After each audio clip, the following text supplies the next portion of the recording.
It is 1:15 in the afternoon at the headquarters of the OSI in Washington. Oscar Goldman, top man in this top security science organization, sits at his desk staring at the pile of scientific reports and administrative paperwork in front of him. What a mess.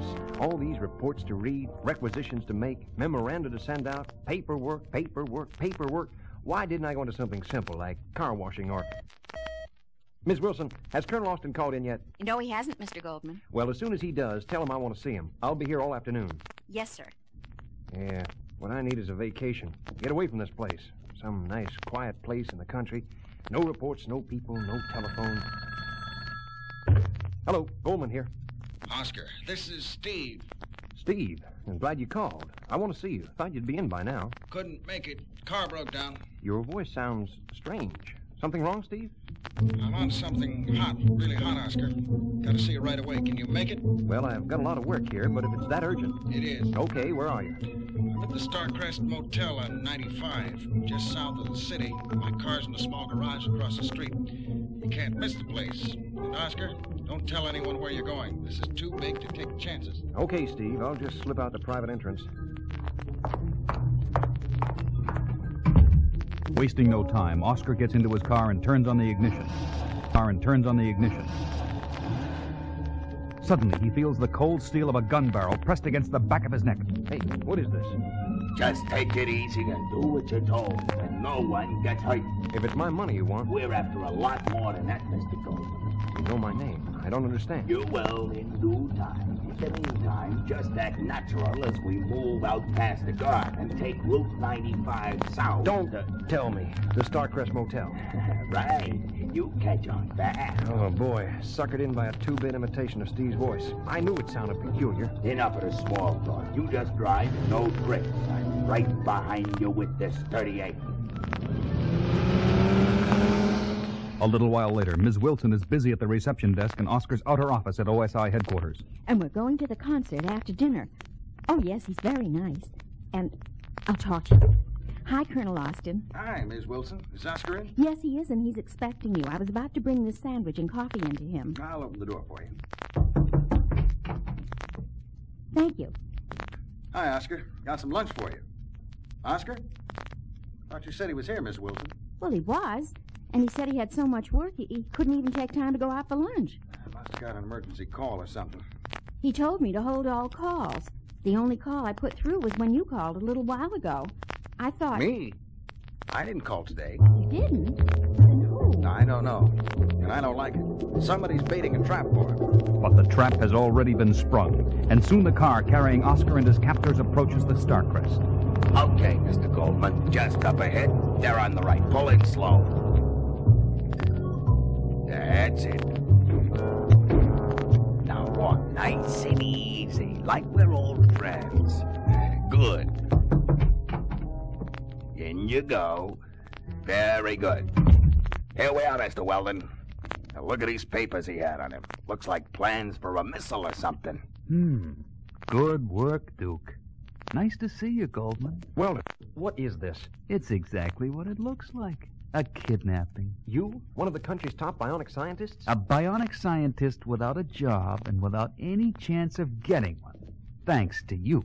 You were fired because of psychological instability. And what you're doing now proves how right I was. Look, Weldon, call it off while there's still time, and I'll just forget... I'm giving the orders now, Goldman. But first, I'm going to offer you a deal you can't resist. Like what? Like, you give me $6 million. $6 million? Yeah, $6 million. Has a nice, warm, familiar ring to it, doesn't it? You know I can't get that kind of money. You'll find a way. And in return, dear friend, I'll give you... Yeah? Your life. Now, isn't that generous of me? Even if I could get the government to pay that kind of money... You will. You'll never get away with it. If I was smart enough to design half the bionics in your friend Steve Austin, you can bet your life I'm smart enough to have planned my getaway down to the last detail. Okay, what do you want me to do? That's better. As soon as it's dark, we're taking you out to a nice, quiet place in the country. Just what I've been dreaming of. Just before we leave, we're going to call Colonel Austin. Steve? Why drag him into it? Oh, you might say, for old time's sake. And here's what we'll do. It is 9 o'clock that night. A worried Steve Austin is waiting in his apartment for some word about his best friend's disappearance. Hello? Hello? Steve Austin? Yeah? Who's this? Never mind. Just listen. If you want to see your friend Oscar Goldman alive, you get $6 million. $6 million tonight? How? Your friend will tell you. Here he is. It's me, Steve.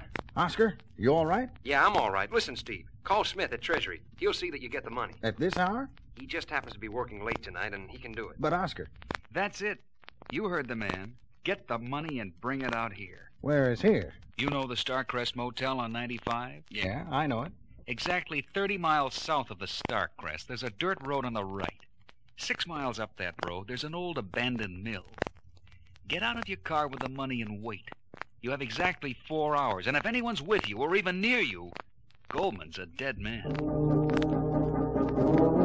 While Steve races against time in a deadly game where the prize is life itself, Weldon and his accomplice drive out to the abandoned mill with their prisoner and wait for the delivery of the ransom. It's a perfect spot. Sorry we had to tie you up, Goldman, but we can't risk your interfering with the special reception I'm planning for Steve Austin. That rifle. You're going to kill him. Kill him? Oh, no. That would be letting him off too easy.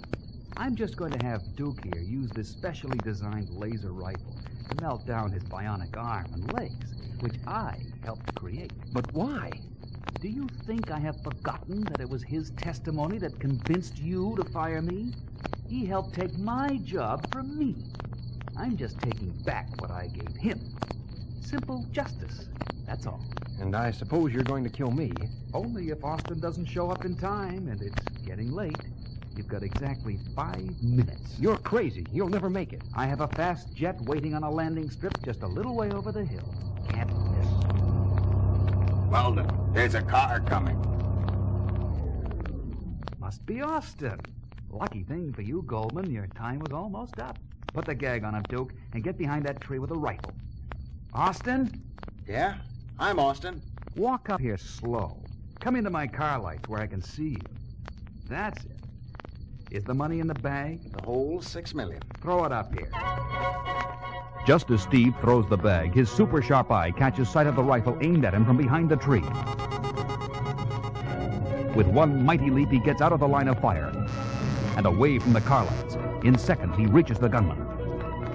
I'll take that gun. Weldon, help! This'll take care of you. Now for your friend. Weldon? But Weldon, having just picked up the money bag and realizing the danger he is in, jumps into his car and roars away. Oscar. Oscar, where are you? Oscar, thank God you're all right. Here, let me get that gag off and untie you. Yeah, that's better. But Weldon, he's getting away. Is that the same Weldon who worked on me? Right, and he's got a plane waiting just over the hill. Maybe we can catch him in your car. Too late for that, but I'll take a shortcut through the woods. Wait here.